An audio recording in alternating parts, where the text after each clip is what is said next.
Minu nimi on Anna Agu, ma olen Lexlo õigusbüroo kaasasutaja ja partner. Mul on hea meel näha teid meie YouTube'i kanalis Lexmania, kus me räägime õigusalastel teemadel väga lihtsas keeles, niimoodi, et saaks aru teie 5-aastane laps ja vanaema. Mul on hea meel teid näha, krabage omale tassi teed või kohvi, võtke omale märkmik, et vajaduse korral saaks midagi üles kirjutada, sest täna me räägime väga huvitaval teemal ja üritame vastata sellisele küsimusele, et mida peab teadma iga tööandja kriisiolukorras. Vastan sellistele aktuaalsetele küsimustele nagu palga vähendamine ja selle õiguslikud alused, millises olukorras on ettevõtjal õigus hüvitist saada, kuidas pääseda kriisiolukorras minimaalsete kuludega ja kuidas veel saaks vähendada töötajatega seotud rahalisi väljaminekuid. Võtame küsimusi järjest. Ja alustame kõigepealt sellest, et millised õiguslikud võimalused on töötasu vähendamiseks. Ja kohe ma täpsustan ka seda, et me täna räägime ainult töösuhetest, mis on tööandja ja töötaja vahel reguleeritud töölepingu alusel, ehk siis selline kõige klassikalisem töösuhe. Ja edasine juhend või mõtted käivad ainult töölepingu kohta. Kui teie ettevõte on praeguses olukorras sattunud sellisesse situatsiooni, et teie käibemaht on vähenenud, teil on vähem kliente, teil ei ole pakkuda tööd oma töötajatele, siis töölepingu seaduse paragrahv 37 kohaselt on teil õigus palka vähendada. Ja seda 3 kuuks 12-kuulise perioodi jooksul. Ja seejuures te peate järgima teatuid tingimusi. Esimene tingimus on seotud etteteatamisega. Tööandja, kui ta võtab otsuse, võtab otsuse või soovib palka vähendada, peaks teavitama oma töötajad 14 päeva jooksul palga vähendamisest. Töötajal omakorda on 7 päeva selleks, et anda oma tagasisidet selle kohta ja võtta asjakohase otsuse. Kui töötaja otsustab, et tööandja poolt pakutud palga vähendamine ei ole üldse aktsepteeritav, vastuvõetav, siis töötajal on õigus leping üles öelda, teatades sellest 5 päeva ette. Sisuliselt see tähendab seda, et sellel hetkel, kui te saate aru, et teil ei ole enam töömahtu või üldse tööd pakkuda oma töötajale, siis tasub mõelda palga vähendamise peale. Palga vähendamise juures tuleb tähele panna ka sellist asjaolu, et seaduse kohaselt enne vähendamist tööandja peaks pakkuma töötajale muid tööülesandeid või töökohustusi, kui sellised on olemas. Lihtne näide, kui teil on restoran, kus on tööl olnud 5 kokka ja te saate aru, et klientide maht on tunduvalt väiksem ja tegelikult vajadus on ainult 1 kokka järel, siis 4 kokkale võib teha ettepaneku palga vähendamiseks, kuid samas, kui te saate aru, et endiselt on olemas tellimused toidu kaasamüügi osas, siis võib pakkuda näiteks kokadele kulleri teenust või mingit muud teenust. Et ühesõnaga, enne kui te astute sellist sammu nagu palga vähendamine, mõelge oma töökorralduse peale ja mõelge, võib-olla te saate kuidagi teismoodi rakendada oma töötajaid ja selliseid võimalusi nendele pakkuda. See on siis lühidalt palga vähendamisest. Liigume edasi järgmise teema juurde, mis on ka äärmiselt aktuaalne ja räägime tööhüvitisest. Millised võimalused on olemas selle saamiseks, kellele seda antakse, mis tingimustel ja mida peab selleks tegema.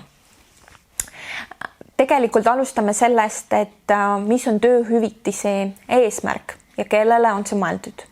Tööhüvitise eesmärk seisneb selles, et vähendada pankrotistunud äriühingute arvu, vähendada koondamisi ja säilitada töösuhteid tööandja ja töötaja vahel. Ehk siis selline abimeetod selleks, et vältida tööhõivega seotud probleeme. Ja kui me mõtleme selle peale, et mida riik siis faktiliselt pakub, siis tööhüvitist makstakse kõikidele ettevõtetele, kes vastavad vähemalt 2 tingimusele 3. Esimene tingimus on see, et ettevõtja käibemaht või tulu peab olema vähenenud 30% võrra võrreldes eelmise aasta omaga. Et kui teie kuukäive on vähenenud, kui teie 2019 märtsi kuukäive on olnud 100 000 eurot ja märts 2020 kuukäive on 50 000 eurot, siis teie ettevõte ilusti vastab sellele tingimusele. Järgmine tingimus on see, et tööandjal ei ole tööd pakkuda vähemalt 30% töötajatest. Sellises ulatuses või mahus, nagu varasemalt on kokku lepitud töölepingu kohaselt. Ja 3. tingimus on see, et tööandja on vähendanud vähemalt 30% töötajatest vähemalt 30% võrra töötasu. Veel kord meelde tuletuseks, 2 tingimust 3 peavad olema täidetud, siis ettevõtja vastab kriteeriumile või on objektiks tööhüvitise saamisel. Millises ulatuses makstakse tööhüvitis? Tööhüvitis moodustab 70% töötaja keskmisest töötasust, kuid mitte rohkem kui 1000 eurot. Seejuures on tööandjal kohustus maksta 150 eurot brutos töötajale töötasu. See tähendab seda, et kui näiteks töötaja keskmine töötasu, mis arvutatakse töökindlustusseaduse kohaselt, on olnud 1000 eurot bruto, siis Töötukassa hakkab välja maksma 70% ehk siis 700 eurot töötajale tööhüvitist, kui ettevõtja vastab tingimustele. Lisaks sellele peab maksma ka tööandja 150 eurot töötajale ja maksma ka kõik 150 euri pealt kõik tööjõukulud või kõik maksud. Lisaks sellele peab meeles pidama väga olulist asjaolu, et juhul, kui te otsustate taotleda palgahüvitist, siis seda tuleb teha igakuiselt ja see makstakse mitte tööandjale, vaid töötajale. Ehk siis tööandja esitab avalduse Töötukassale e-Töötukassa portaali kaudu, mis hetkel ei ole veel valmis. Seaduslik esindaja on teavitanud meid selles, et lahendus peaks aset leidma kuskil aprilli alguses. Täna on meil 1. aprill, siiani ei ole süsteem aktiveeritud, aga loodame, et peatselt lahendus tuleb, et saab juba esitada esimesi avaldusi. Näeb siis seda protsessi järgmiselt, et tööandja teeb faktiliselt väljamakse töötajale, siis peale seda 5 tööpäeva jooksul esitab avalduse Töötukassale, Töötukassa võtab vastu otsuse, kas välja maksta tööhüvitist või mitte ja siis toimub otseselt väljamakse juba töötaja pangakontole. Lisaks sellele räägime ka sellest, et kuidas faktiliselt taotleda tööhüvitist.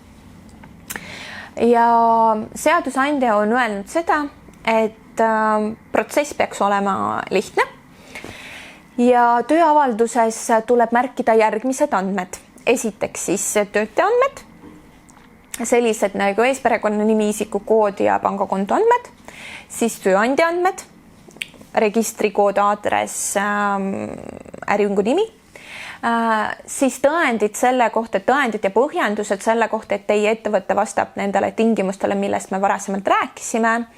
Ja 4. tõendid selle kohta, et tööandja on vähemalt 150 eurot siis tasunud iga töötaja pealt.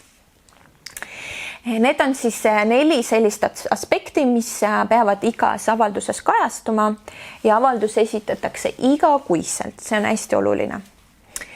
Lisaks eeltoodule tuleb silmas pidada seda, et kui tööandja otsustab tööhüvitist taotleda, kuid leiab aset selline olukord, et selle kuu kohta, mille eest hüvitist saadi või ka sellele järgneval kuul toimub töötaja koondamine, siis tööandja on kohustatud hüvitist tagastama.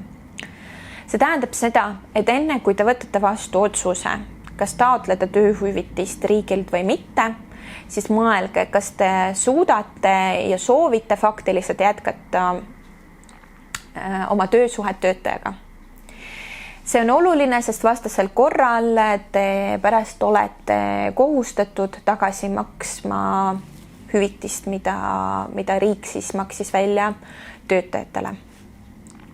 Liigume siis järgmise teema juurde ja ma tahaks anda veel paar soovitust, et kuidas saaks tööandja vähendada oma kulusid või milliseid veel võimalusi on töötaja jaoks sellises keerulises kriisiolukorras. Minu soovitus number 1 on mõelge läbi veel kord oma töökorraldust või võib-olla te saate oma töötajatele muid töökohustusi pakkuda.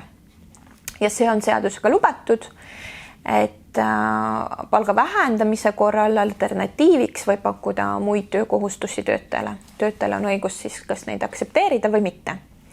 Ja teine soovitus on nimetatud palgata puhkus, aga sooviks juhtida tähelepanu sellele, et palgata puhkus saab toimuda ainult kokkuleppel töötajaga.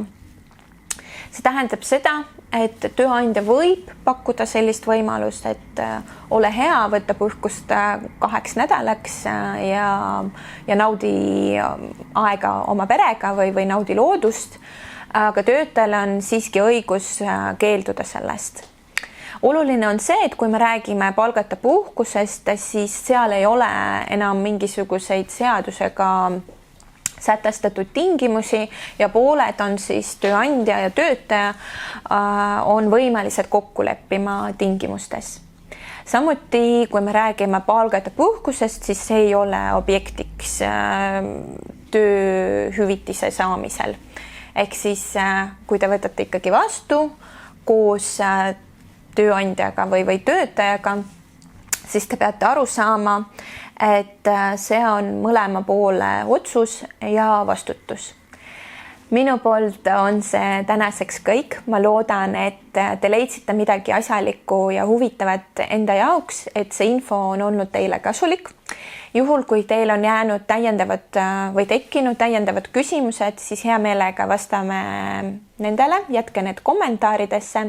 Kui teil on soov tulla konsultatsioonile, siis hea meelega näeme teid meie juures. Allpool jätame lingi, kus saab kohe registreerida online konsultatsioonile ja näeme peatselt teiega. Aitäh!